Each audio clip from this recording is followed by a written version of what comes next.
Establishment کی game کھیلی اور اندر سے وہ ملے ہوئے تھے اپنا وزیر اعلیٰ گنڈا پور کے ساتھ. اسی طرح شیخ وقاص اکرم جو مرکزی سیکرٹری اطلاعات ہیں وہ بھی اندر سے ملے ہوئے تھے گنڈا پور کے ساتھ اور مستقل طور پر پشاور میں ہی زیادہ تر مقیم رہتے تھے. اور پی ٹی آئی کے جو اجلاس ہوتے تھے آن لائن اجلاس ان میں یہ دونوں لیڈر سمجھ لیں کہ کرائے کے سپاہی کا کردار ادا کرتے تھے, گنڈا پور کے کرائے کے سپاہی کا کردار. اب جو خبر آئی ہے وہ یہ ہے کہ جنید اکبر خان کو پاکستان تحریک انصاف کا مرکزی چیئرمین بنایا جا رہا ہے اور جو شیخ وقاص اکرم ہیں ان کی جگہ مرکزی سیکرٹری اطلاعات کا عہدہ واپس دوبارہ رؤوف حسن کو دیا جا رہا ہے جن کے پاس یہ عہدہ پہلے بھی موجود تھا. تو عمران خان بڑی تیزی سے اپنے صفوں سے جو غدار ہیں جو ڈبل کراس لوگ ہیں ان کی اب چھانٹی کر رہے ہیں اور قائمہ کمیٹیوں سے جو وہ قومی اسمبلی کی تھی اس سے پہلے استعفے دیے جا چکے ہیں. اب پنجاب اسمبلی کی قائمہ کمیٹیوں سے بھی استعفے دینے کا حکم دے دیا ہے. عمران خان ایک میسج دے رہا ہے کہ اگر اسٹیبلشمنٹ نے دیوار سے لگانے کا جو سلسلہ ہے پی ٹی آئی کو وہ بند نہ کیا تو پھر عمران خان اس سسٹم سے ہی باہر نکل جائے گا اور پھر اس سسٹم پر اسی طریقے سے پھر حملہ کیا جائے گا, کیونکہ جب وہ غداروں سے جان چھڑوا لے گا تو اصل طاقت جو پی ٹی آئی کی ہے اسی وقت استعمال ہو سکے گی. تو اس وقت جو آپریشن ہے یہ ارطغرل غازی والا آپریشن ہے کہ یعنی پارٹی کے اندر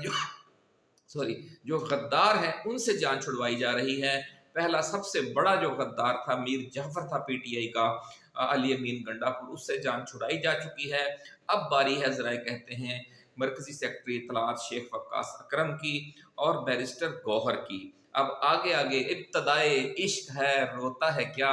آگے دیکھیے ہوتا ہے کیا. تو اس طرح معاملات جا رہے ہیں. پی ٹی آئی کے جو ووٹ ہیں ناظرین پنجاب خیبر پختونخوا اسمبلی میں وہ 92 ہیں اور ان میں 33 ارکان جو ہیں وہ پی ٹی آئی کے ممبر نہیں ہیں, وہ آزاد ارکان ہیں. جبکہ پی ٹی آئی کو اپنا الیکشن جیتنے کے لیے یعنی وزیر اعلیٰ اپنا منتخب کروانے کے لیے 73 ووٹوں کی ضرورت ہے. تو یعنی اگر جو اسٹیبلشمنٹ ہے اور اپوزیشن جماعتیں ہیں وہ پی ٹی آئی کے 20 یا 21 ارکان ان 33 آزاد ارکان میں سے توڑ لیتے ہیں تو پھر جو ہے راستہ روکا جا سکتا ہے. یہ اپنا وزیر اعلیٰ خیبر پختونخوا جو نئے بننے جا رہے ہیں سہیل آفریدی ان کا. لیکن ذرائع یہ کہتے ہیں کہ یہ سب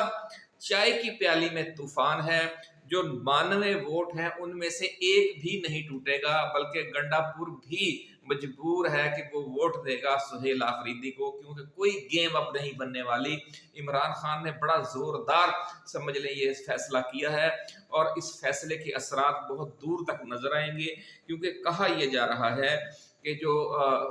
صوبائی کابینہ ہے اس میں بہت بڑے پیمانے پر تبدیلیاں ہوں گی اور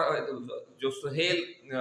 آفریدی ہیں وہ ایک ایسے وزیر اعلیٰ بن کر سامنے آئیں گے کہ جو پی ٹی آئی کو حقیقی معنوں میں ایک عوامی فلاحی جماعت بنائیں گے خیبر پختونخوا میں. بلکہ یہاں تک کہا جا رہا ہے کہ جو اصل پی ٹی آئی ہے اس کی حکومت اب شروع ہوگی. تو آگے چلتے ہیں ناظرین. غزہ میں حماس اور اسرائیل کے درمیان جو جنگ بندی معاہدہ ہوا ہے اس کے پہلے فیز میں جو قیدیوں کا تبادلہ ہو رہا ہے اس میں اسرائیل کے 20 قیدیوں کے بدلے میں حماس کے 2000 قیدی رہا کر رہا ہے اسرائیل. اب آپ اندازہ لگا لیں کہ جنہیں وہ دہشت گرد کہتا کر کے گرفتار کر کے اس نے اپنی جیلوں سے رکھا ہوا, کسی کو 5 سال پہلے, کسی کو 10 سال پہلے, کسی کو 2 سال پہلے, ایسے 20 مبینہ دہشت گرد اب وہ چھوڑ رہے ہیں اپنے 20 یرغمالیوں کے بدلے میں. تو اس کا مطلب یہ ہوگا کہ پورا غزہ آپ نے برباد کر دیا, لاکھوں لوگوں کو آپ نے تباہ و برباد کیا, ان کے گھر منہدم کر دے, پورا شہر ملیا میٹ کر دیا. لیکن اب آپ اپنے یہ 20 یرغمالی اپنی طاقت سے نہیں چھڑوا سکے, ان سے مذاکرات کر کے ان سے ڈیل کر کے چھڑوا رہے ہیں. تو ناظرین اسی طریقے سے عمران خان کا یہ موقف ایک بار پھر درست ثابت ہو گیا ہے کہ اتنی لمبی جنگ یعنی 2 سال جنگ لڑ کر لاکھوں افراد کا خون بہا کر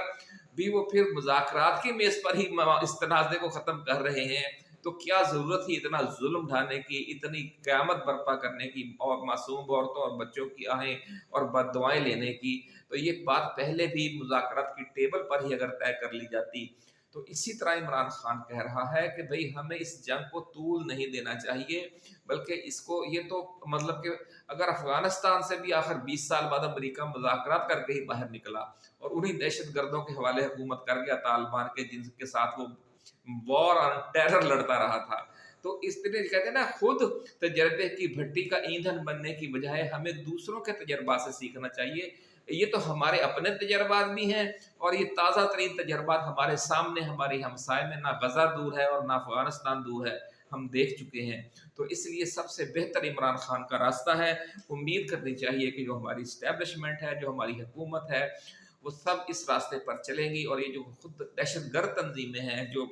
بے گناہ لوگوں کا خون بہا رہی ہیں، وہ بھی اس راستے کو پسند کریں گے کہ آخر کار انہیں بھی اپنا جو رویے میں لچک پیدا کرنی ہوگی اور امن کی طرف آنا ہوگا۔ تو ناظرین، جو بریگیڈیئر راشد نصیر ہیں، آئی ایس آئی کے سابق بڑے عہدیدار تھے، انہوں نے ایک کیس دائر کیا تھا برطانوی عدالت میں، جس میں انہوں نے عادل راجہ کے جو اپنے خلاف مبینہ الزامات تھے، خاموش مجاہد کی طرف سے جو انہیں مبینہ معلومات فراہم کی جاتی تھی، ثبوت فراہم کیے جاتے تھے،